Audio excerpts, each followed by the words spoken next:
Afternoon and green evening. Great morning, great afternoon, and great evening to everybody world over in different countries, in different continents, in different time zone, in different conditions. We pray to Almighty and we look forward to that 2021 should turn out to be better, the best. We got to recover, recoup so much what we have, the whole world, all the continents, and the entire humanity, including nature, our animals, plants, everything has gone through very difficult turmoils and times in 2020. After the Second World War, I think this was the greatest tragedy and difficult moments for the entire humanity. So, ladies and gentlemen, let's look at the positivity and let's move on. Today, we complete 500 webinars. 500 webinars during this pandemic. And this evening, Sunday evening, for America, it is morning. For Europe, it is afternoon. Excuse me. As we dedicate this entire series to the global fraternity and the global community and all of us together, our total focus, like doctors, nurses, paramedical people, during this pandemic, they have been doing the great service and great warriors. Let me assure and reassure our teachers, our educators, our principals, our vice chancellors, our directors, our government fraternity, whosoever is in the ecosystem of education, they are also great, great, great warriors. They have done a phenomenal work. Otherwise, imagine having so many technical difficulties, and this particular pandemic came like a tsunami. And when it came, and all of a sudden on 25th of March being declared lockdown, complete lockdown, no movement, nothing, and everything comes to standstill, and 1.86 billion children when you have to take care of, those are away from schools, colleges, universities, institutions, polytechnic, ITIs, skill centers, competencies, and wherever you talk about, everybody was struggling what is to be done, how it is to be done. So, ladies and gentlemen, we got the new education policy 2020 in India during this particular pandemic. And today we have got two of the distinguished guests from United States. We have got with us Dr. Vivek Shankar Natarajan, Professor of Marketing from the Lamar University from Texas. And we have got Mr. Avik Bhattacharya, Director, International Strategy, Boeing, USA. What a beautiful synergy. 500 webinars. I think in the global ecosystem, in the education, when we talk about total dedication, making education relevant during this entire difficult moments and difficult days and difficult times.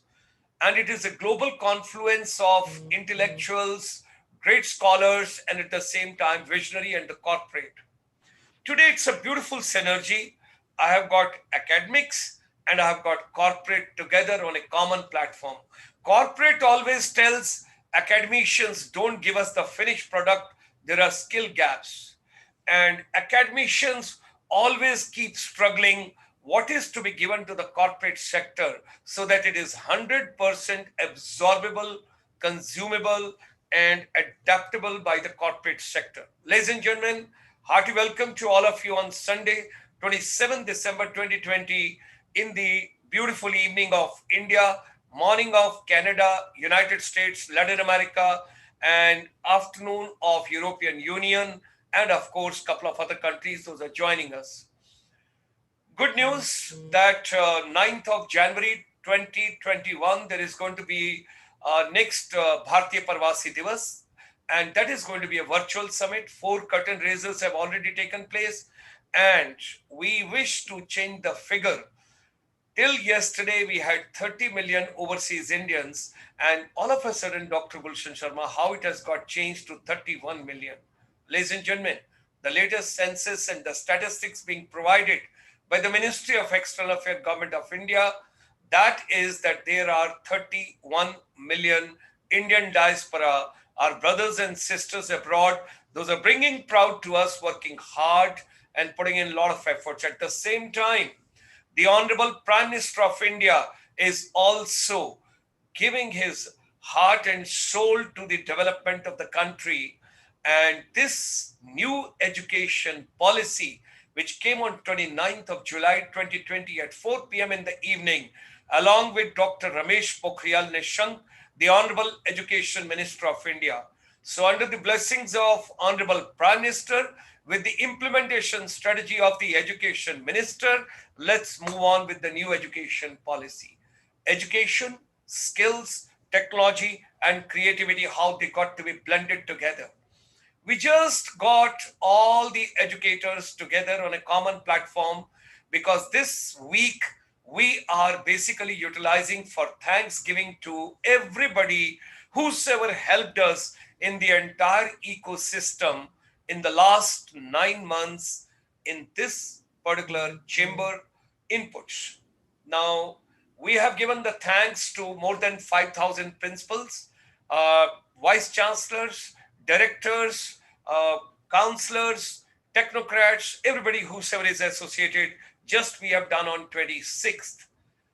Ladies and gentlemen, we also conveyed our thanks because next tragedy is going to be if we do not get awaken up and if we take precautions right now, water crisis is going to be the next crisis globally. Consumable water, drinkable water, usable water. We got to be taking care of every drop of water. So, under the dynamic and dedicated leadership of Mr. Anil Manocha from Singapore, we just gave the thanks. And these are all the visionaries from the different countries, from all the continents. Those came on our platform, and we gave the thanks to them in the last week of 2020. Swami Vivekanand's teachings when we talk from Chicago, 11th of September 1893, 127 years back. This gentleman, when he stood on the podium in the rostrum and he used the first sentence, sisters and brothers of the universe, and everybody coming to the edge of their seats and getting up from their seats and giving the thunder of claps to this man. Who is this gentleman in the saffron? And that is Swami Vivekananda's teachings for education and youth empowerment. And we gave this morning at 11:15 thanks to all the dignitaries who came for this particular program, and they gave wonderful inputs to all of us, this entire series which we are having for the youth as well as our educators. Ladies and gentlemen, when you're doing so much of hard work, and your spinal cord you got to take care of, your eyes you got to take care of, your food you got to take care of, your mental robustness you have to take care of, all these dignitaries, can you imagine? They are the legends of Ayurveda, yoga, meditation, naturopathy. When you talk about, we gave the thanks to them yesterday, that is on 26th of December, and they all were with us. Great thanks to them, great salutations to them, and this series continues with us further along with others. And here comes Professor Satendra Diman from the Woodbury University, Burbank, California, Los Angeles. Our journey, integrative series of Shrimad Bhagavad Gita and the main principal Upanishad of India, विद्या से अध्यात्म विद्या की और विद्या किस लिए चाहिए, हमको जाना कहाँ पर है, हम कौन हैं, हम कहाँ से आए हैं, हम क्या कर रहे हैं, हमें क्या करना चाहिए, हम क्या कर सकते हैं, क्या हम वो करेंगे जो हमें करना चाहिए, where the world is and what exactly is the emotional quotient when you talk about, and when you talk about, ladies and gentlemen, this journey. Another Thanksgiving we gave today at 3 p.m. in the afternoon.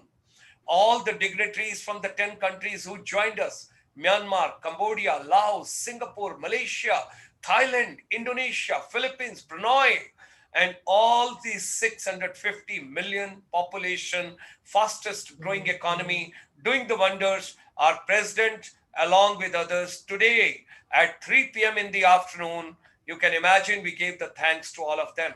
And this evening, just before this program, I had two more webinars, and we gave the thanks to the MSMEs, micro, small, and the medium enterprise. They are the backbone of any economy. Can you imagine what changes are coming? We are proud of our chamber that ICSI gave the valuable inputs and we have been moving to the corridors of the Ministry of MSME, white paper, green paper, action plan, roadmap, whatsoever they wanted. We just told them, why don't you bring services sector at par with the manufacturing sector? We are grateful to Dr. Arun Panda, the immediate past secretary of the Ministry of MSME, along with Dr. Ramon Mishraji and additional secretary and other dignitaries, those are there in that ministry. They gave us such a valuable inputs. And I'm also thankful to Rabindranath ji, the former CMD of the NSIC and now the chairman of ICSI sector for MSME, that he brought all these stakeholders on the platform of the ICSI, and we have taken the agenda. Every child who is interested to go for startup, stand-up, entrepreneurship, whatever you are looking forward to as support from the government of India, the government is ready. And ladies and gentlemen, the whole world should know the speed. It is not the corporate sector. It is the government of India under the present Prime Minister leadership has caught on the wheels, and they are running, they are moving so fast. So many new policies are coming, so many new programs are coming, and MSMEs hand holding being done over here. Our chamber from morning 9 till evening 9, we are having 12 hours seamless connectivity service, complimentary world over. We start from Australia, New Zealand and Fiji. We come thereafter to ASEAN, then we go to Middle East, then we go to Central Asia, then we go to South Asia, then we go to Europe, and then we go to Canada, United States, Latin America, and of course with our beautiful Bharat. All of us together, 12-hour service we are giving. Our chamber is proud. We set up India's first finishing school for service industry way back in 1994.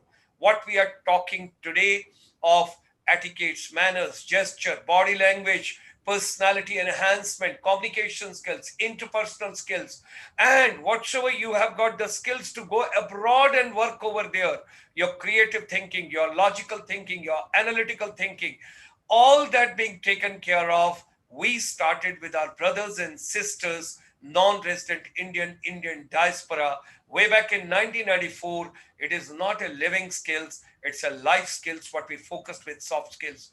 Our chamber is proud.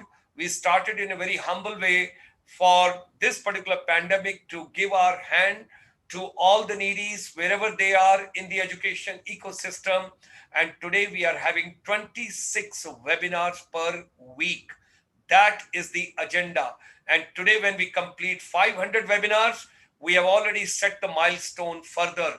15th of August 2021, our chamber will bring in fold 1,000 webinars with 100,000 educators from world over in this fold, and we will have the 100 best strategists, think tank, Indian diaspora, NRIs, who will empower the Indian education ecosystem the best possible way. We are on move.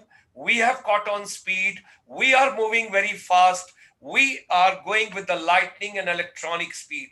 Youth empowerment, teachers empowerment, and education got to be relevant to our day-to-day life. Very important.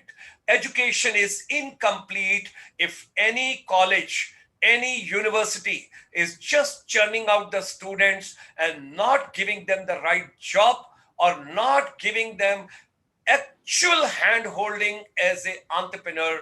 Then that education is not complete. It is not worth. The new education policy by the government of India, the Honorable Prime Minister's vision, is a phenomenal document, because after 1 year, if you want to leave the college, you get certificate. After 2 years, you want to go, you get diploma. After 3 years, you want to go, you get degree. You want to go for research, you complete 4 years, and thereafter you go for your PhD and you can take your higher education. 100 best education from the world being invited to come and set up their campus in India. That is the future. So, ladies and gentlemen, we all got to wake up. Future is not employment. We should talk about entrepreneurship. We should talk about startups. We should talk about self-employment.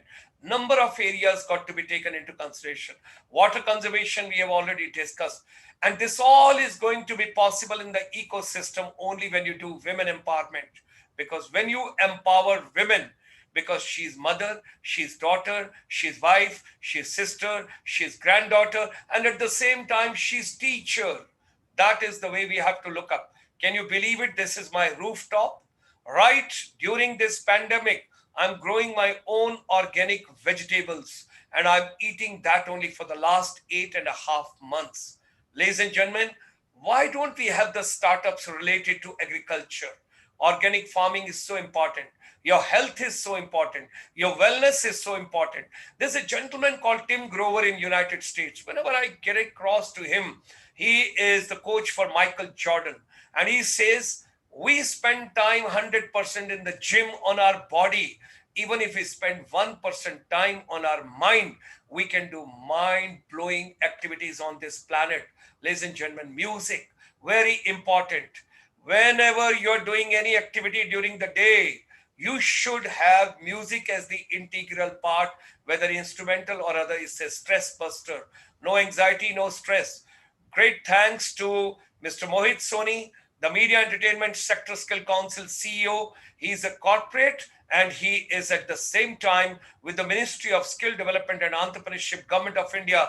With him, radio, television, theater, music, films, animation, artificial intelligence, augmented reality, cloud computing, Internet of Things, everything is we are bringing into the education ecosystem. And this is what is the roadmap of ICSI for 2021. Future of education. What it will be, how it will be, our entire research will be dedicated how to make education relevant. 28th of December, we are going to take on school education. 29th of December, we are going to take on higher education.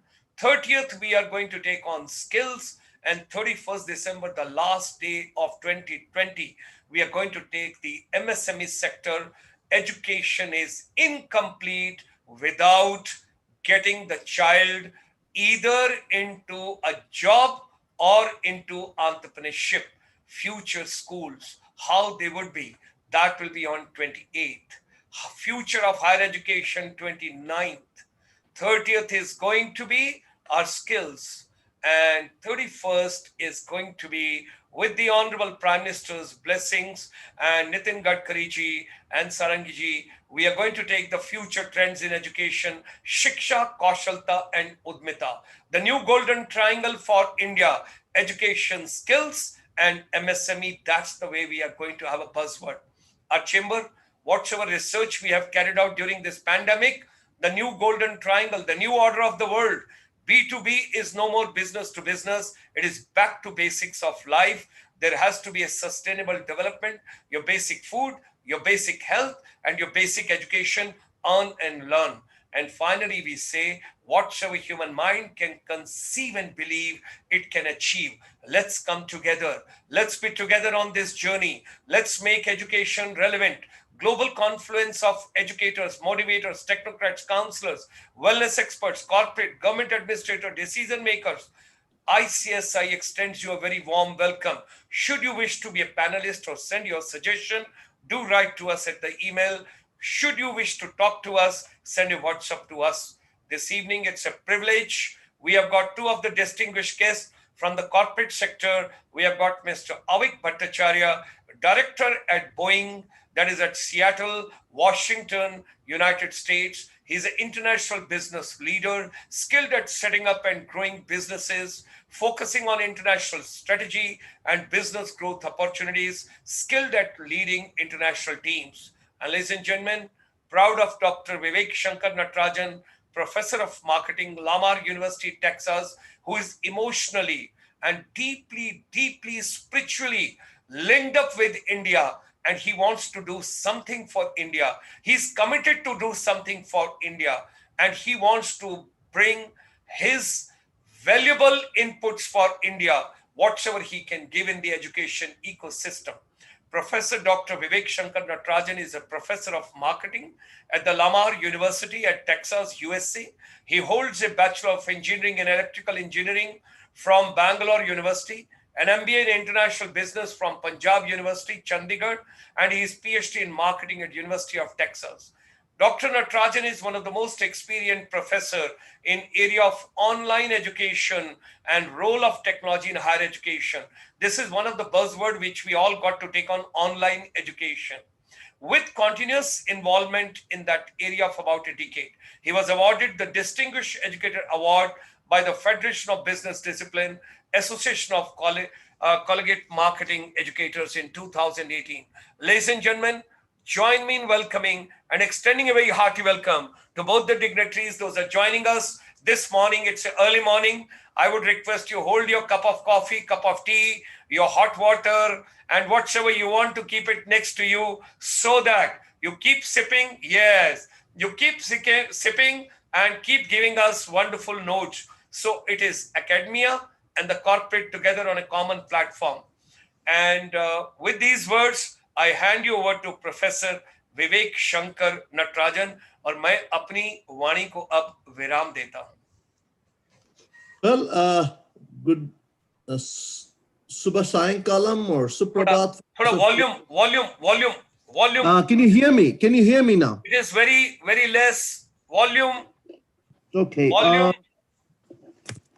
Okay. How is it now? Is it better? Is it better? Little better. Okay. Because see, vocal cords are going to play a very important role, Professor Natarajan. Yes. And communication skill is the most important skill during this post-COVID. Yeah, especially on the Zoom, not in a room. It's only Zoom.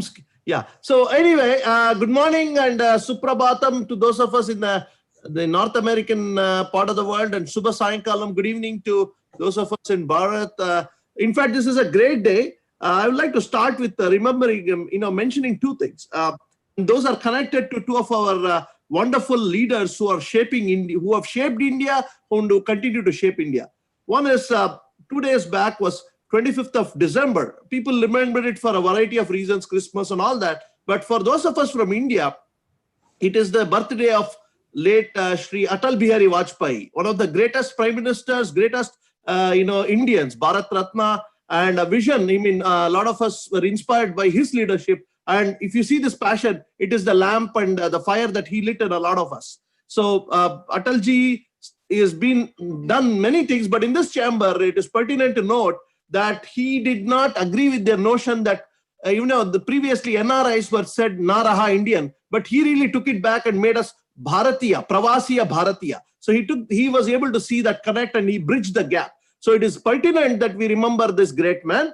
And, and Atalji's vision of the golden quadrilateral and making Bharat Vishwaguru is being carried out in a relay fashion by our Honorable Prime Minister, who was in a very historic development this week, awarded the Legion of Merit Award by His Excellency Donald Trump, the 45th President of the United States. Okay, it's a great gesture. So I was reading about it. It was only in last 1991 that award was given. It was given in September again, and now it was given to all the members of the Quad. So Prime Minister Modi has really taken the India-US relationship to the next level, and I was witness to that, during the Howdy Modi. And so it's a great award that celebrates the bipartisan partnership between the US and the Republic of India. So I think as Indians, we all should need to be proud, and those of us sitting in the US should be very happy about that. Now, coming to Avik, and I have to talk about it. You can never have a greater pleasure than talking about your own fellow classmate. I mean, we were the typical backbenchers, like in the Three Idiots. So, it resonates with us. And, when we have all had our share of what we call as gold medals. Gold medals means just getting a 35 and just passing the exam. So, he and I are very proud of it. We are gold medalists in a backbencher sense. So, in a reverse sense, we were all gold medalists. So, I remember many an exam that we would just meet up on the 3 hours before the exam, and we would literally, upload and download everything in 6 hours. 3 hours to upload and 3 hours to download in the exam. So that's how we passed our engineering. Both of us went to University of University Vishwaguru College. So, both of us are electrical engineers by training nominally, but then we all realized that we all had a flair for policy and management. So Avik went through the portals of IIM Calcutta. I went through the portals of Panjab University. But anyway, we've kind of kept. So that is one thing. So one of the things I like about him is he's been a bridge between technology and management. He has been a bridge between. He has worked extensively in India, and he has worked but he has worked abroad. So India and abroad, he bridges that one thing. And then he has worked in the consulting field, but he's also working in the manufacturing field. So he's bridges, and then he's been very good at the operations part of business, but he's also bringing in the policy, the strategy, because, so which means he kind of bridges the micro and macro gap, which is very hard. Most people are great thinkers, but they're very woolly headed, if you will, and they can talk a lot of diagrams and boxes and arrows, but they have no clue what happens in the real world.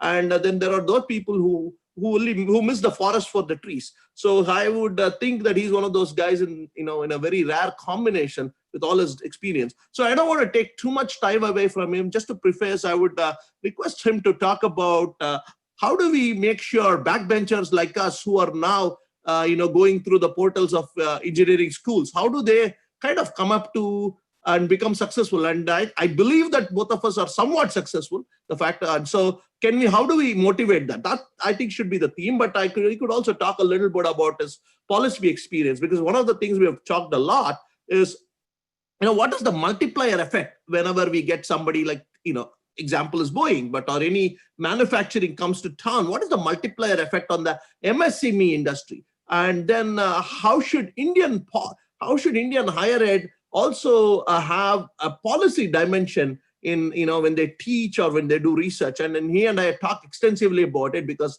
Avik has an abiding interest in defense and international studies. I don't know if I mentioned that, but he comes from a distinguished family of civil servants and army, veterans, if you will. So he's, he's probably one of the, very close in that sense. He has observed things at close quarters. But without much ado, the floor is his, and I think we couldn't have had a better speaker for the 500th seminar, because 500 is a very special number. So I'm glad it kind of coincides that way. So without much ado, at a very, as we come to the cusp of 2020, what a year it has been, I would request that let's talk to the pilot, the man from aviation. How do we take off in 2021 and beyond?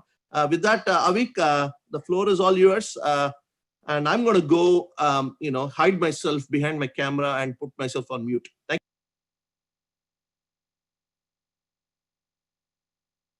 you. So go ahead, Avik.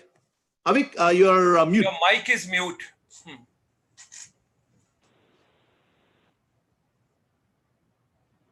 No, your mic is mute. Your mic is mute. Okay, I'm sorry. Vivek, thank you very much for that very glowing introduction. And I just want to start first by acknowledging and thanking Dr. Gulshan Sharma ji for inviting me to this panel. So thank you very much, Gulshan ji, and Vivek, of course, for introducing me to the panel. My association with Vivek goes way back, more than 20 years now, 25 years, in fact. And it's a friendship I'm particularly proud of.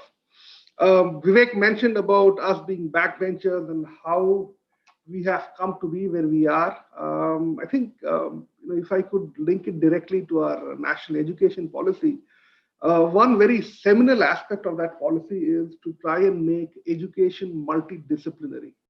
So the policy lays out how to take courses like, let's say, engineering or humanities or commerce, or any of these major streams of education, and bring in elements from other courses.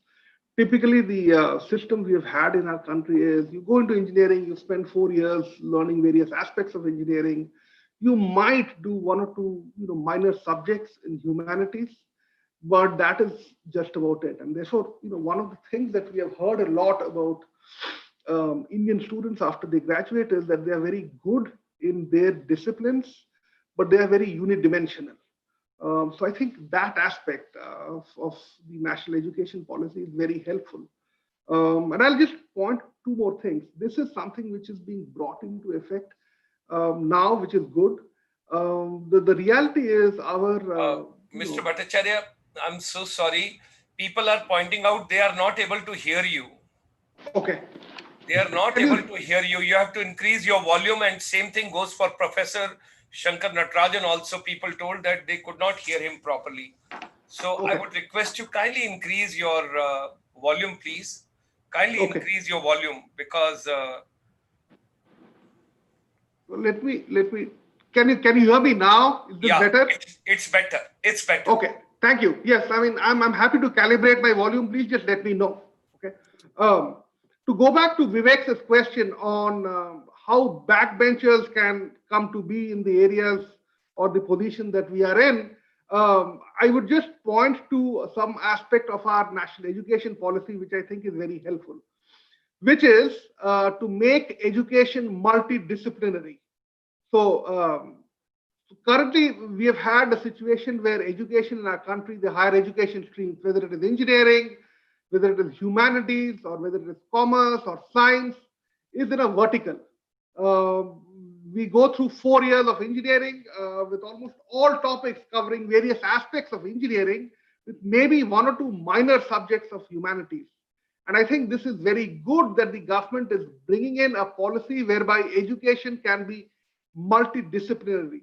It will allow students to develop more facets of their personalities and have a much more rounded education and development when they come out of the education stream at the end of 4 years or 3 years or what you will.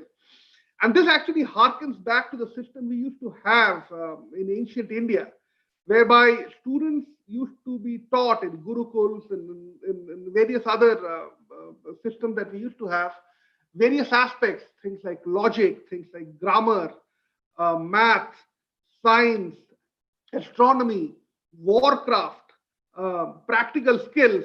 All these things used to be taught to students in an integrated, holistic manner. And I'm happy that the current policy propagates for a similar multidisciplinary approach to education. So I think that will definitely have an impact, a very positive impact on the students that come out at the end of this pipeline. They'll be more multifaceted, they will be a lot more rounded in their skills, and they will definitely be a lot more relevant to not just their employers, but also to society at large. So that's the first question that I addressed. The second question that Vivek had was on the multiplier effect of MSMEs and how big companies and corporations support them. Look, I mean, I'll just go by my experience at Boeing and previous companies. We work with not just direct suppliers in India who are obviously critical, but also tier 2 and tier 3 suppliers that supply to the final suppliers that manufacture products for Boeing. The world of manufacturing is such that you start really from the very basics, tier 3 suppliers, because they are the ones who make the small components, and then at every stage of integration, the size of the component of the structure expands by bringing together and assembling together these components. And that is where MSMEs are critical. The kind of quality, the kind of output that we are seeing in the MSME sector in India, and I have been personally involved with them for the last 15 years, has seen a huge change. If I were to compare with the situation, let's say 10 years, 15 years back, and the capabilities that exist in India now, there's a huge transformation that has taken place. And this cuts across multiple industry segments. So manufacturing is definitely one. I mean, but there are other parts of the economy like pharmaceuticals, for instance, where the contribution of MSMEs is truly immense. So I think part of this is the natural progression of a country's economic capabilities as it expands its GDP.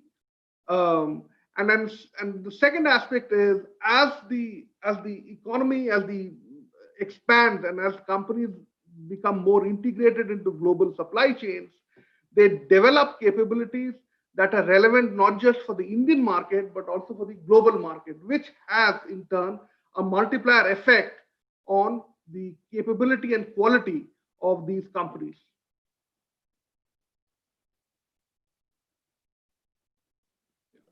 Oh, Vivek, yeah. yes. Okay. So let me let me start again. Yeah. So Avik, I'm probably going to make this conversational because, as Gulshanji said, time is no limit. And I mean, normally, typically, our conversations always go on for about at least a minimum of 75 minutes. So I'm trying to see whatever I can. So you did. Let me go back one. Let's talk a little bit about the backbencher effort and how the education policy was more vertical. How did you kind of fashion your knowledge across disciplines, and what were the gaps that you found in the education system? Because I think you've gone through three portals of at least three institutions, if not more. Engineering College in Bangalore, IIM Calcutta. I also went through IFT when IIM Calcutta, and then you've also gone through the university in Seattle, the international relations, and I think you've done some MOOCs. So you had, I mean, it's like, going and experiencing food in three different formats, and also, across three different cuisines. I mean, so, and typically the end user perspective is typically considered a whole lot. So, how would you kind of characterize what did you get from each of these formats? And if you take the best of each of these formats and use that to inform the NEP, because it has a lot of good intentions, and I think you need the rubber, you need to give some idea for the rubber to meet the road. How would you go about doing it? So, again, thank you. Yes. Can you make your audio better? Because today people are not in a position to get both of you properly. We are not in a position to get audio properly over here. People are writing to me again and again. Okay, so I think I'll tell you what, I'll try. For the next one, I'll try to get a headphone. Normally my computer thing works very well, but I'm not a big fan of putting headphone. Let me get a headphone. Okay, that's fine. Let's go ahead. People are telling me, that's why I'm just sharing with you. Sure, no problem. No, as I said, the end user perspective matters. And whatever exactly, so whatever the customer wants, whatever the listener wants, that's what we got to deliver. So I'll get it. So please go ahead. Gulshanji, can you hear me fine, or do I need to switch? It's better than before, but somehow I was just thinking, because the voice pitch, if the volume is okay, then people can enjoy it better, and then they will perceive it better. Otherwise, that punch will not be there. Yeah. Okay, then give me 15 seconds. I'll transition to my phone from the computer audio. I think that will be better. I would humbly request you, and same thing goes for Vivekji also, because welcome to Zoom. So, ladies and gentlemen, Gulshanji, can you use this opportunity to maybe ask a couple of questions, because we don't want to have a dead air, because you're probably already thinking questions as we started talking. So maybe you can pose a couple of questions. So, ladies and gentlemen, what I would request you is, you can post your questions in the YouTube channel itself at the GS Motivator. That's one. Secondly, we should also be taking on something, because at present tourism, hospitality and aviation all are passing through a very difficult times, and they are interdependent.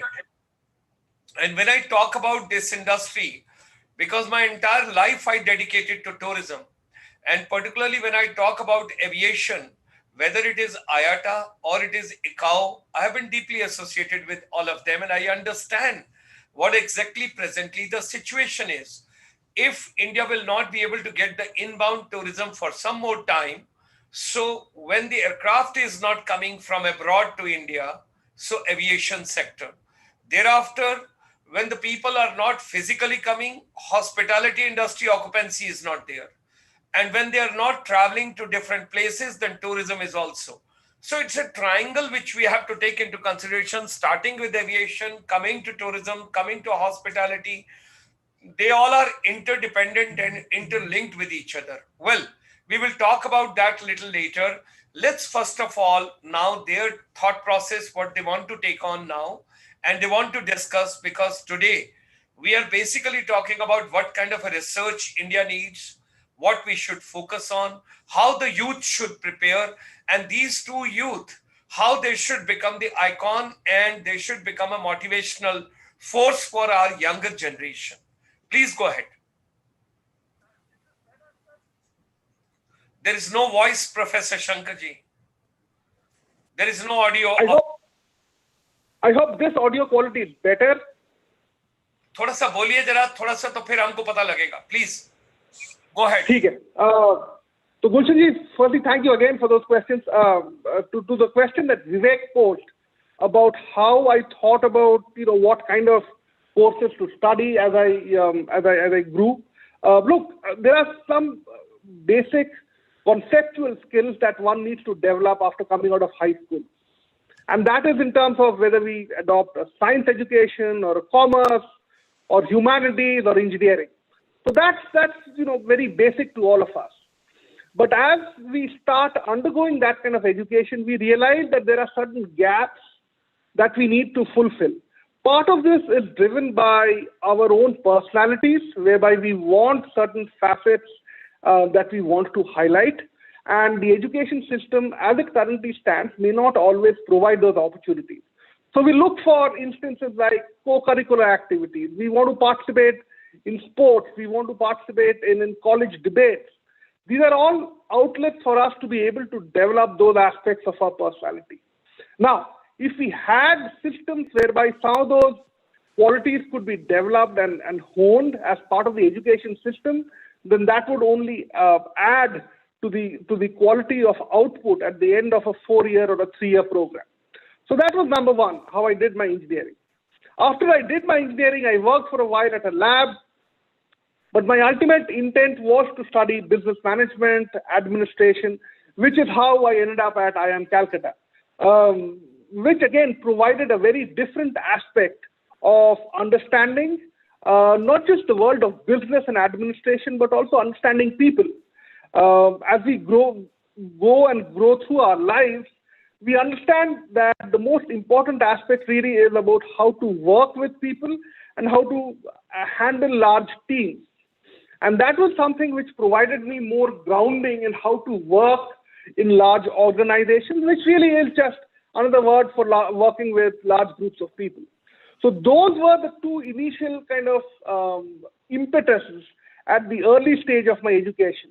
And then over time, as I started working, fortunately, I was working predominantly in the international business aspect of work. Now, over time, I realized that beyond just the core concepts of business and technology, you also have various aspects like international relations and politics and how countries deal with each other as part of global trade pacts or global geopolitics. And that aspect kind of emerged over time, which is why I decided to do a master's program in international relations when I came to the United States. And I did that. And along with that, over time, I also wanted to kind of hone my skills in certain areas. I mean, I have been involved in aviation for a while now, and therefore I wanted to understand some more concepts about aviation project management, about how systems engineering works. And that's how I came to do courses at places like Caltech and MIT. So really, it's been a combination of factors. Some of this is driven by my own inherent interests outside of my core work. And the other aspect is, how do I become better at my core work by understanding the larger play of forces involved in my work? So I think it's typically those two factors which drive almost all of us. How do you become better at your job? And how do you become better as a person? Which is frankly what has driven me. Another example that I want to utilize here is, and this harkens back to when I see my father and my close relatives. The Indian Army, the Indian military, does a wonderful job of taking students, putting them through institutions like the National Defense Academy, the Indian Military Academy, and as those officers grow in their service from a lieutenant to a captain to a major, and then on to, ranks like lieutenant colonel and colonel, and on to senior ranks, the start ranks like brigadier onwards. The military also tries to make its officers what it calls as aware of other combat arms and services, and not keep them singular in a certain area. So an officer could start off in engineers or in infantry, but then as he grows in his career, he gets to understand combined arms operations. And that is really the facet which we also try to use in the business world. You can start off by being focused on a particular area, but as you become more and more senior in your organization, then you need to understand not just about how you work, but how others work.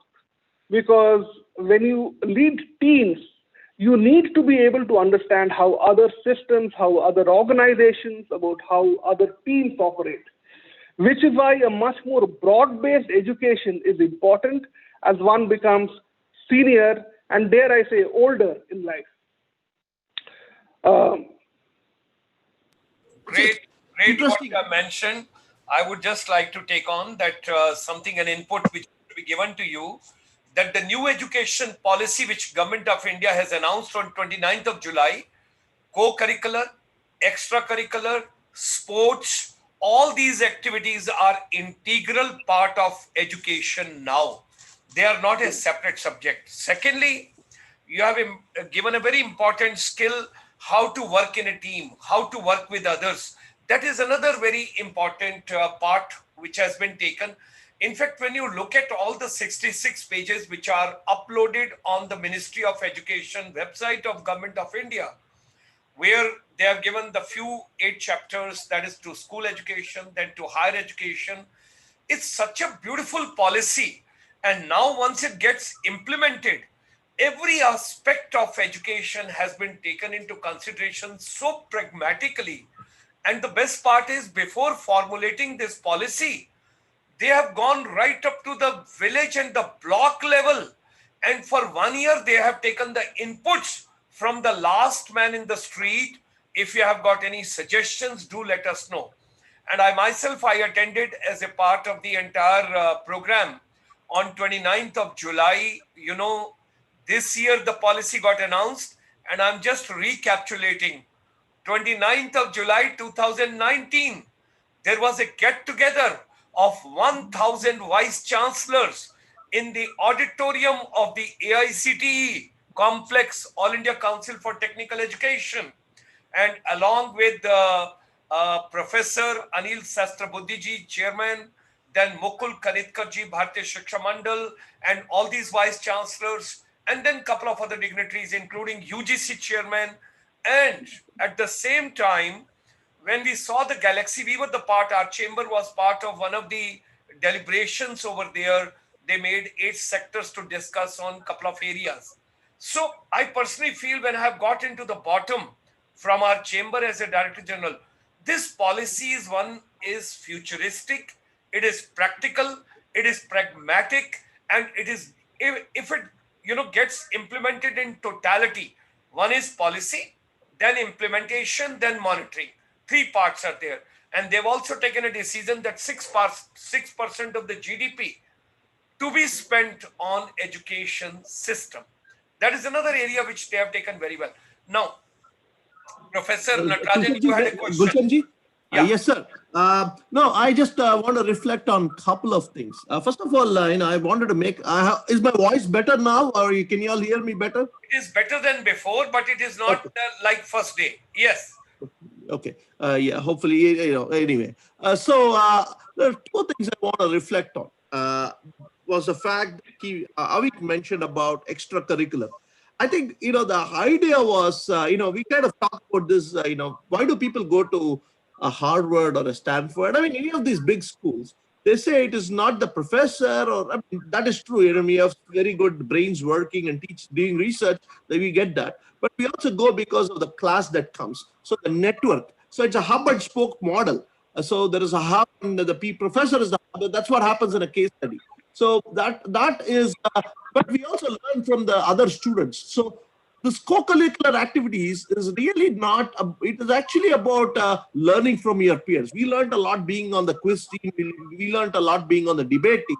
And I think that has been more, sometimes a lot more informational than some of the classes we took. So that's one point. The other point is Avik mentioned about the systems approach, and I kind of created a model mentally. I could have articulated if I had a whiteboard, but anyway, the point is he talked about engineering or sciences or any basic degree, what I call as a bread degree or a roti degree. A roti degree is pretty much gives you principles like natural sciences or physical sciences or behavioral sciences.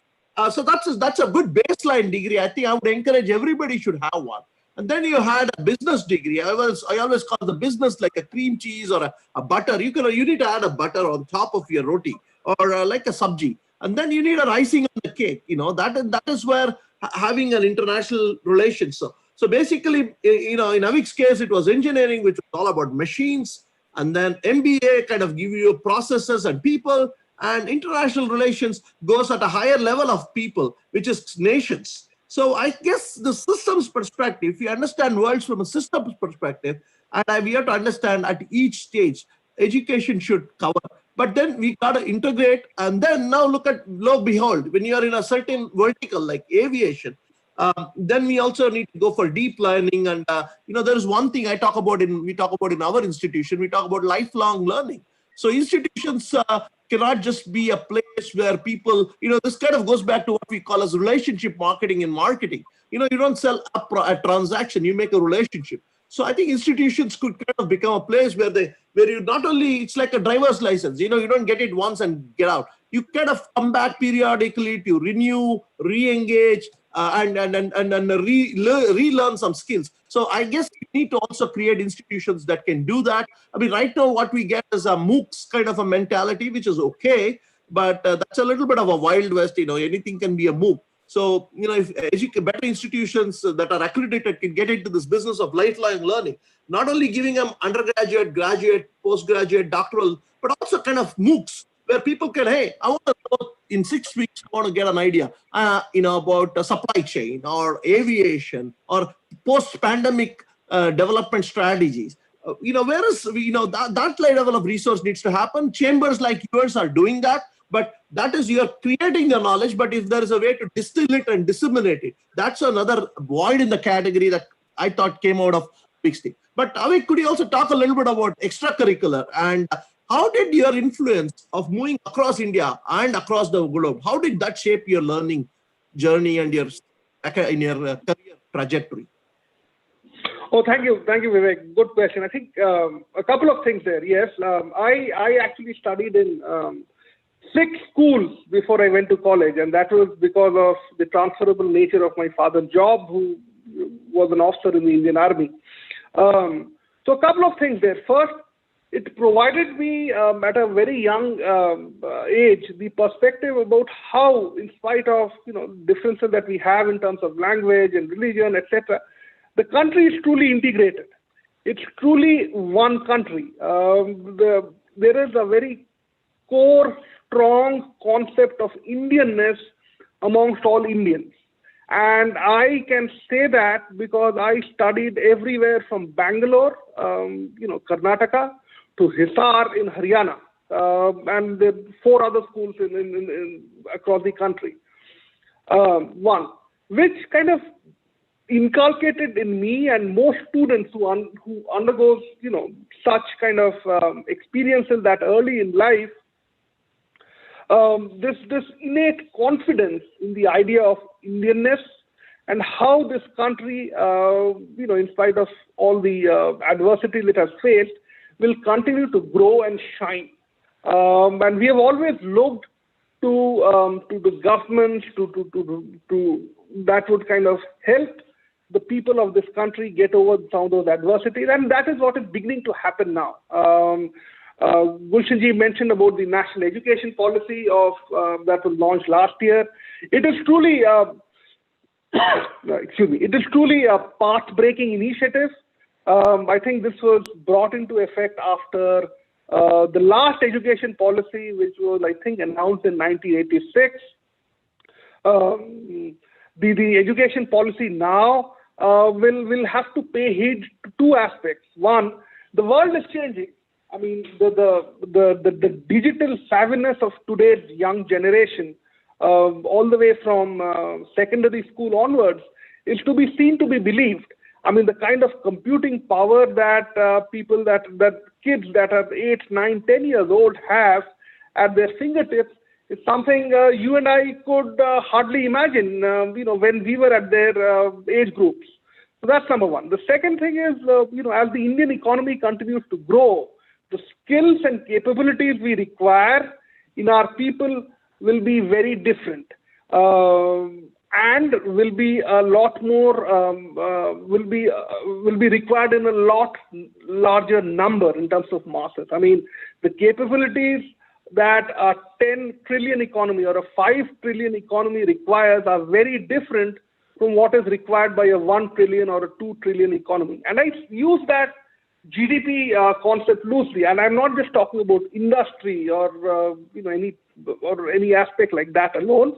I'm talking about a gamut of sectors. You never have in a country and a society like India only a singular aspect like industry or the corporate world, but you have the humanities, the cultural aspect, the education aspect, the military and the services aspect. So all those facets of our national life will require new capabilities and require those capabilities in huge numbers, which is why I think this education policy is very timely. Now, going back to the question you asked, Vivek, about how my constant travel along with my parents shaped me. I think so. I talked about that. I think it grounded me in this innate Indianness that exists across the country. And even after I left India and came to the United States and I went to other places, that concept, that core Indianness is something that I see in almost every Indian that grew up in India and is now living overseas. So I think that is number one. The second thing that helped in terms of co-curricular activities was, and then you were my buddy in some of those activities back in our college days, is that it opened up a lot of other kind of opportunities in colleges that are offering other kinds of education, let's say, sciences education or humanities or commerce. So at that very early age, I was able to understand what those students and those education verticals bring into play. And that was important to understand because one could always, remain stuck in a straitjacket of thinking that, hey, the engineering system or the legal system or the medical education system or the humanities education system is the be-all and end-all of education. And I think it is important to be able to understand that it is not, because that realization frankly brings about the humility to be able to be open to a lot of other experiences and knowledge. So frankly, that is what has driven me to look at various aspects, and that early grounding in being exposed to those aspects has definitely been very, very critical in propelling me to develop myself and being what I am today. Okay. What I'll do, Aviji, I have got for both of you some specific questions which I'll take on now, because that would yield much better result, because I think we have got another 20-25 minutes. Now, let me take on first, let's see the scenario, and then you got to give your suggestions as youngsters, because you both have got a long way to go, and you have seen both the continents, and you can give better suggestions. Now, let's talk about India has got a few challenges and India has got few assets. First of all, let's talk about asset. Our asset is our younger generation, world youngest population. Most of the population in a couple of countries is aging. So first part is we got to skill them and prepare them for the world, for the global market, so that they can go, right? Because everybody cannot be absorbed in India. We do not have so many jobs. and particularly they should be for startups, they should be for entrepreneurship, they should be for self-employment, they should not look for employment. But at the same time, as the world population is aging, somebody has to fill that gap. So for that matter, our people to be prepared for the global market. Think local, but behave global or act global or whatever has to be done. The agenda we have to take into consideration. Some people will do very well over here and in India, and some people got to move abroad. So what do you suggest? How do we prepare our youth for the global market? And by the time, let me pose and give a question to Professor Natarajan also so that he can make his mental appreciation what is to be done. When we talk about research when we take into consideration, now research is very important, and whenever people come from overseas or whenever I hear in panel discussions and all, they say India has to give a lot of emphasis on research. Research and innovation has to be given priority in education system. Okay, fine. That is well taken.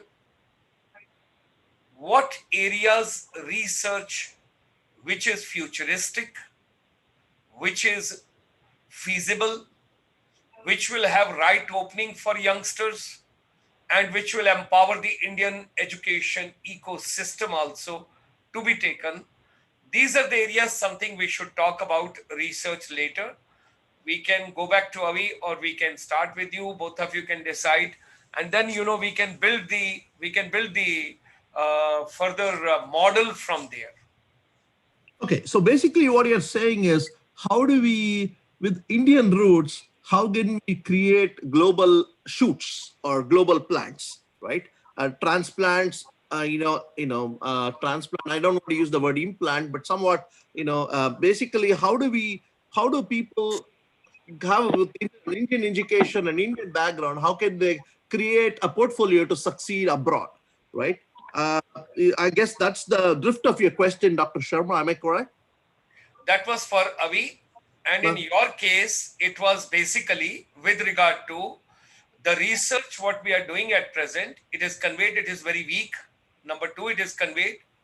It is not 100% relevant to the future. And topics, whatever we take for research, they should be futuristic.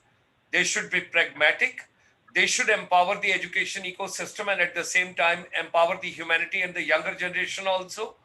All that part has to be taken into consideration. We have to take into. Yeah, I'll defer to Avi on the Indian roots question, and then I'll come back to talk a little bit about the research. Okay? Sure. I mean, and Avi also can talk about research in his capacity in applied research, because Boeing does quite a bit of R&D too. So both that's question. I have to place my children abroad. I have to give openings for my children abroad. So how do we go by? What exactly is to be done? How my youth should be prepared? And I don't want in research, the research to be given in India only to KPMG or to Deloitte or to PricewaterhouseCoopers or to Ernst & Young. Why? Why not some Indian brains should be given directly? Whenever any project to be given, you call these four bodies and give them the research. Why not others also? Why not? Why not other youngsters should also be given the opportunity for that? That part is very important. But I'm telling you, keep giving them what you're giving. But then there are many others who deserve. And if you'll not give them the chance, if you'll not give them the opportunity, then how will they grow? That part is very important. Many other organizations can do, I personally feel, equally good research work. Okay, coming to the youngsters, Avikji, what are your views preparing them for global market? So, Gulshanji, firstly, that's a very important question. I'll just preface the whole thing by saying that, look, our focus on English education has its benefits, but and then that is frankly what has propelled Indians to all these jobs, mostly in the English-speaking world, the US, the UK, Canada, and Australia. But one of the downsides has been that our young population, frankly, has been overly focused only on these four countries. Now, you mentioned about the aging population. Now, that covers the entire gamut of countries from, let's say, Japan to Germany, right? And the skills that are required in those countries are not very dissimilar to the skills that are required in the US, right? But that being said, one has to understand that these countries have very strong, deep-rooted cultures which they are rightfully proud of. They have very strong cultures rooted in their languages, in their civilizational mores, and when young people from India go to these countries for the first instance, quite often they are unaware of some of these deep-rooted cultural nuances. And I think an important aspect as we start to train and equip our young people is for them to start understanding that there exists a world outside of just the English-speaking world. And for them to start developing and inculcating some of these aspects, either through cultural sensitivity, understanding and training, language training. I think language training is critical. If we want young people to go and work in places like Japan or Germany, the minimum requirement and expectation we should have of them is to understand the local language that everyone converses in. So that I think is critical. The second thing that I would point to is that the higher education system in those countries are a little different. And we need to be able to plug our capabilities to be able to meet the requirements that those countries have. Our 4-year technical education system that we have in our country is perfect for the English-speaking world simply because we adopted it from that part of the world. But if we want young people to go and work in places like Germany or Central Europe, then we must attune some of our higher education output to those countries and what they require. I think those would be the aspects that I would very much focus on. Language training and definitely cultural sensitivity when you are going to a country whose language you don't really understand very well. You would be happy to know that there is a pre-departure training sort of a program by Ministry of External Affairs, Government of India, and both the aspects are being covered in that. At the same time, after the Honorable Prime Minister took over the charge in 2014, separate ministry has been made in India called Ministry of Skill Development and Entrepreneurship. Under them, there is a NSDC, National Skill Development Corporation. NSDC has got already one of its officers placed in Japan. There is a contract MOU being signed between India and Japan, and for about 3 lakh students being prepared to go to Japan from India. It's already going on. And with regard to Germany, the Honorable Prime Minister, when he visited with the Indian team, and when they all had gone over there, and they discussed the entire arena. So vocationals, skills, manufacturing sector, and couple of other areas being taken into consideration over there. That part has already been taken into consideration, and I think a lot of inputs are there and a lot of collaborations and a lot of relationship being built with Germany as well. Right. Professor Vivek Shankar ji. Okay, I agree with Avik's sentiments, and he has more frequent flyer miles than I do, and again he work with Boeing. I think that's a lot of it probably comes out of the Boeing Dreamliner. But anyway, so I think that's very right. I mean, taking and perspective and looking at other countries beyond the Anglo-Saxon one is, I think, a good one in good spirit. But anyway, your question to me was more about research. Research. Yes, exactly. So when you look at research, you talk a little bit, I'll go a little bit into the nuances. You have the basic research and applied research, and you also have research in natural sciences, biological sciences, and social sciences. So I'll kind of cover each of them in some level of detail. So, and I'm more familiar with kind of somewhat of technical or natural sciences research, but also social sciences. So I can speak to both. So when we talk of basic research, which is kind of where, the Fields Medal, the Nobel Prize kind of things are coming. It's not that India was lagging. We had the people like C.V.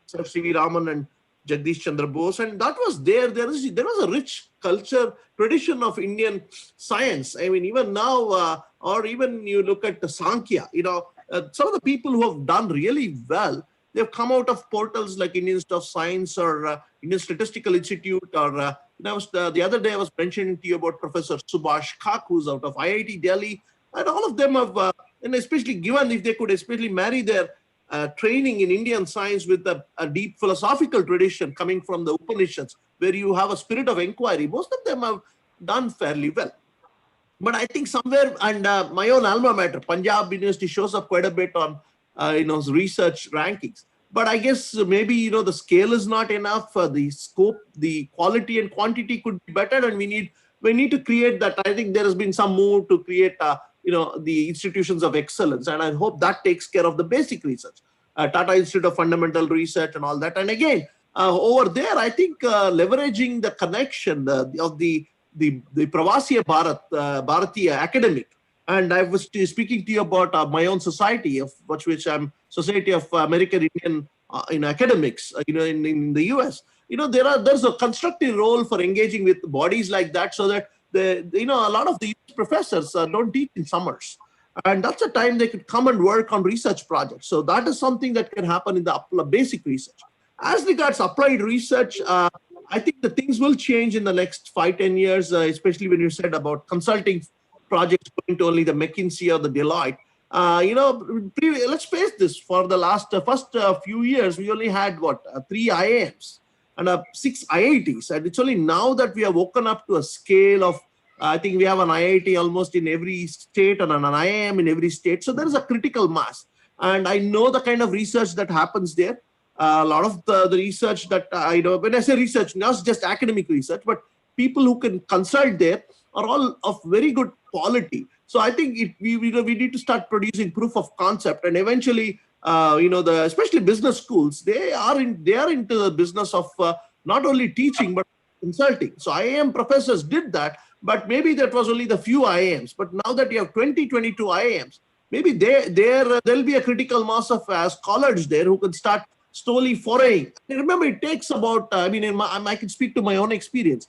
To get a PhD is about 4 years, and then after that you work too much time on getting academic credentials to get legitimacy in your field. That takes about 10 to 15 years to get to a full professor stage. And by that time, you're like in your mid-40s. So mid-40s to early 60s, that might be the time when you can incentivize faculty to start also not only doing academic research, but also, which is basically rigorous research, but also doing more relevant research. I am Ahmedabad. I know a lot of the faculty there are involved in consulting, and they're respected on par with anybody from a McKinsey. Remember, the dean of Harvard Business School, the incoming dean, is a product of IIM Ahmedabad. So it's not that our professors or our academics are second to none. It's just that maybe this is a tipping point. This is a time maybe they can take it off. So maybe having more incentives for not just publishing in best journals, but making an impact. So one example is Professor C.K. Prahalad, who again was an IIMA alumnus, but he's a great figure in the field of strategy. And he was mostly an academic, but then he started doing a lot of consulting, and he created a name. There are names of Indian origin who have done very well. I don't see why any of those names cannot be seen in the Indian academic scene. So we have to take trust. There are examples. Indian Railways has worked with professors from IIMA. So anyway, there is that example. But I think the scale, we have to move from being in the early stage of the adoption to more of an early majority. So if it was 5% for professors who are doing it, we need to get to 20 or 25%. That's when we will start to see a critical impact. And a lot of that will also percolate into the classroom, because what you research will impact what you teach. What you teach will impact what you research. It's a virtuous cycle, and it takes a while. And I think India is at the tipping point. The third research I wanted to do was a lot of research again has been, we borrow from the West, and a lot of that has been developed with a certain perspective, because remember, America spends quite a bit on research, and now China is catching up. And so naturally, whoever public sponsors the research will it'll be reflecting their metrics of acceptance. So whatever might fit a Western model may not always work in the Indian society. So we need more research that also can take the existing research and calibrate it to the Indian context. So that's imperative, especially in social sciences. What gets taught is something that gets, somebody sits in Harvard, they've never visited India, they've just seen it on a map, and they will write India is full of this or that based on some statistics without having a deeper understanding of how the society works here. Another example I would like to give, and it talks about the concept of non-translatables. So this is something I'm very passionate about. Using Sanskrit words and creating an English translation always has not been very good in capturing the multidimensionality of Sanskrit terms. We have research on yoga and we have research on Ayurveda that gets done in the West. And it just is very, very, very small portion, and it doesn't get into the richness of the tradition. So that might be because we whatever gets, we give a lot of sanctity to what gets published in Harvard, but we don't maybe give a lot of sanctity to what might have been published in a Nalanda or a Kanchipuram. I'm glad Avi talked about the Nyaya system, because he comes from Bengal, which was the resurgence of the Nyaya school, the Navanyaya school by Gangesh Upadhyaya from Mithila and Raghunatha Jha and all these people. There's a tradition, but how many people know about this? Because we read everything in the English language. So going back to Sanskrit or Hindi, and even the vernacular, I come from Tamil Nadu. There's a rich tradition of epics. Same thing in Bengali, reading texts in the original language. That is also going to be important if you want to do sociological research. Otherwise, what will happen is we'll be imposing a lens that comes from another culture, and that could even accelerate and accentuate, the projected fault lines. There are some other examples I could go into, but that's topic for another whole seminar. Please read. If the viewers can read a little bit of Rajiv Malhotra, he's really been passionate about this aspect of, forces. He talks about being different and breaking India. All of his books, Indra's Net, are non-translatables. They've all addressed this issue in a big way. So that's something that I would like to see in the research front. I'll come back to you again. Let me go back to Avi. And meanwhile, you should be prepared, Professor. I'll have your next question, because in your CV, in your bio, in your intro, I read you specialize in online courses. What course would you like to offer to Indian youth from United States, which can come online and which basically can generate sizable startups or entrepreneurship or self-employment or maybe some other venture, whatever can be done onto that? Okay, Mr. Avi, because you come from the armed forces background, what would you suggest? Do you think that is there a possibility that we should have a short-term training for all the youth, those are interested to get government job or those want to get into government service, whether central or state, should go through a short-term training like it happens in Singapore, like it happens in United States, like it happens in other countries? Do you feel something of that kind should be done in India, or is it feasible? Gulshanji, I think that's a very relevant question. I think from whatever I've heard, and I've been following this news pretty closely, the CDS, General Rawat, he talked about this a couple of days back. I think there is this concept which has been called off as the tour of duty concept, whereby college graduates will be taken on for 3 to 4 year terms to start with in the army, and then probably after that the Air Force and the Navy. I think that's a good line of thought, and I think there is progress being made on how to bring that in.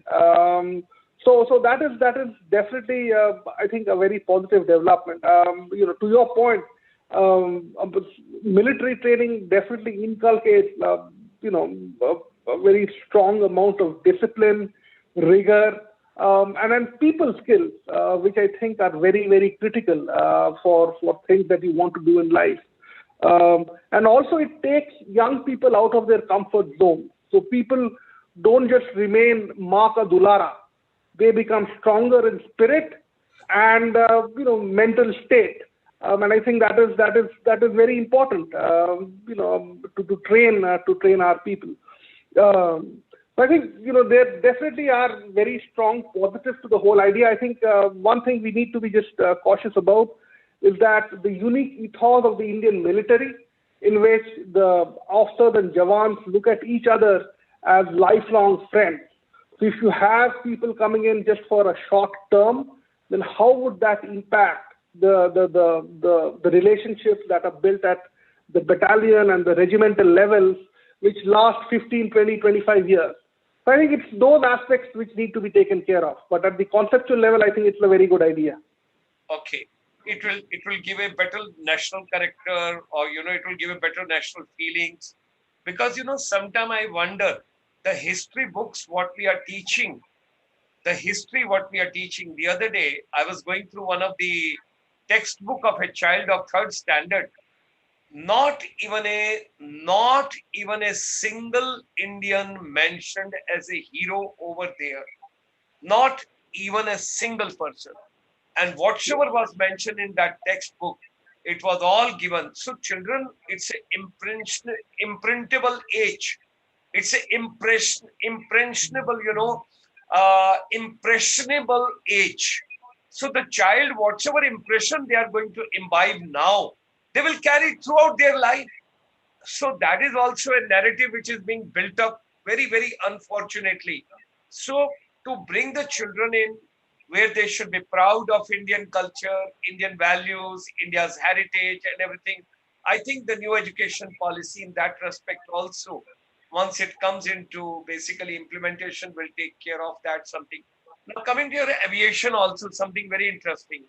What would you like to tell those children, those basically have spent their time in aviation, they got prepared for aviation, because I think tourism, hospitality and aviation will take some time to recover.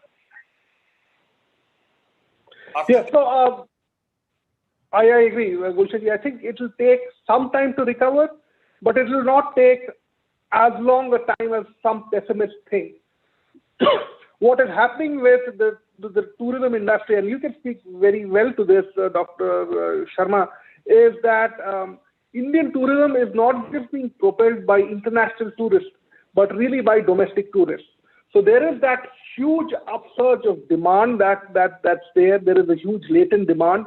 And as the quality of infrastructure, everything from roads to railways to airports to airline services to hotels improves, you will see a lot more people coming into wanting to visit places. I remember, from a very young age, I used to listen either in Bengal or in South India or in Western India about people wanting to go to Kashi or wanting to visit the Char Dham. And it was always a struggle. I've been to all those places at a very young age. Going to the Char Dham used to be really backbreaking, or going to Kashi was not the most spiritual experience. But with the transformation that has happened in terms of the roads to those Char Dhams in Uttarakhand, or to the transformation that is taking place in Varanasi, the interest of people to want to go to these places is definitely going to rise a lot more than we have seen thus far. So that will definitely provide a very strong basis for domestic tourism, and this will drive a lot of international interest as well. So I'm very positive about this sector. It will take some more months for it to recover, but that's a very strong, stable, long-term growth sector. And India has unique history and culture which will continue to drive people. And Indians in general like to remain connected to their spiritual and cultural roots, both domestically and internationally. So I think that is a very strong positive. And just being in the aviation sector, I look at reports and assessments all across all the time. I can tell you this: the aviation sector is going to come back very strongly in India in the next few months. We don't have to wait too long. Okay, thank you, very kind of you, Professor Saab. What do you have to offer for online courses for India? Is there any program you would like to offer? Is there anything which can come for our youth?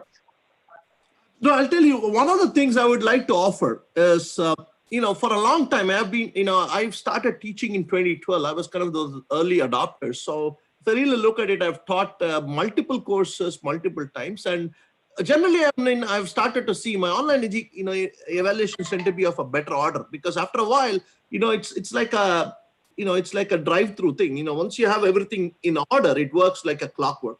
But the first time, there's a learning curve. So the course that I would really think could be a game changer is a course that could connect, it could drive the interest in how do you research, do marketing research, do connect and tie to marketing metrics, so that you get an idea of how do you understand both the consumer and how do you understand the business side of things. So kind of an online course on the fundamentals of marketing metrics, model, and research will probably be a course that I would be interested. But then also have a little bit of a module on entrepreneurship and risk taking. So that's it's a one-stop shop course. And I think courses like that could be something of benefit.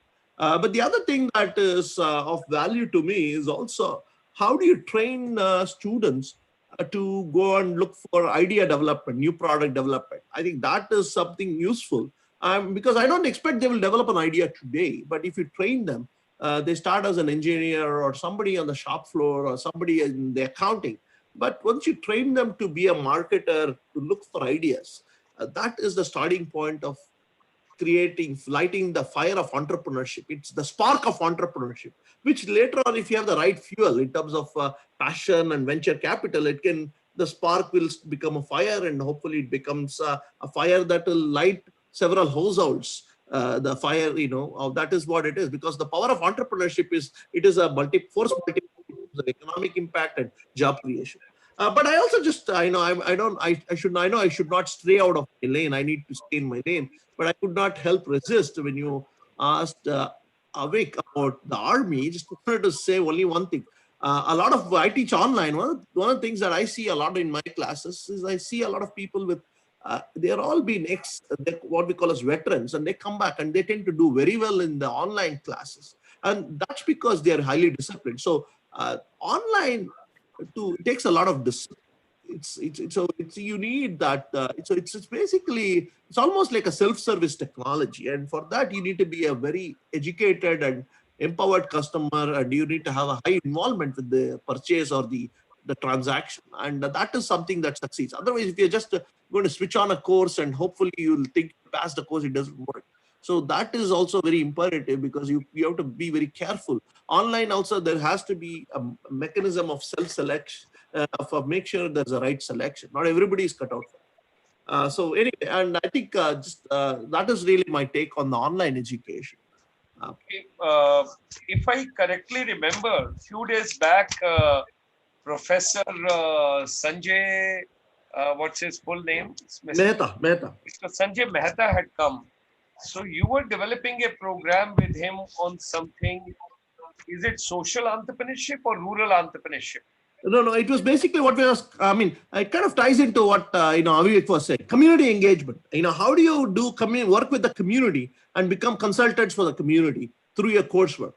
So it kind of ties back to what you said. Why should we hire a McKinsey? Yeah, sure. There are a bunch of IIMs, they're all working on projects. How do you use that to inform a community?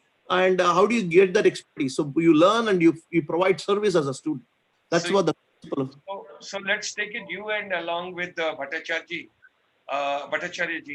If I just take on, and before we conclude today's session, when you talk about community engagement, okay?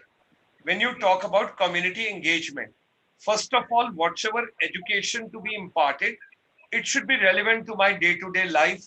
I'm not acquiring any knowledge. I'm not interested to increase my wisdom without any purpose. Either it should be economic purpose or social purpose or cultural purpose or heritage purpose or some personal purpose, whatever I'm getting it for.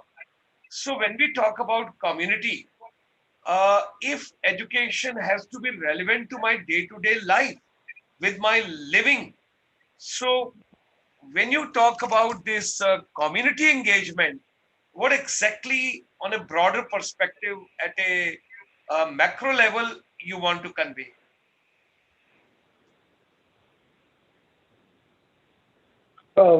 I can go first. So Bhushanji, I think, a couple of things that are very important when we talk about that. The first is community engagement really provides us access to a much larger pool of ideas and thoughts, right? What really hampers growth and development is if you look only at a very narrow base for ideas and new ways of doing things.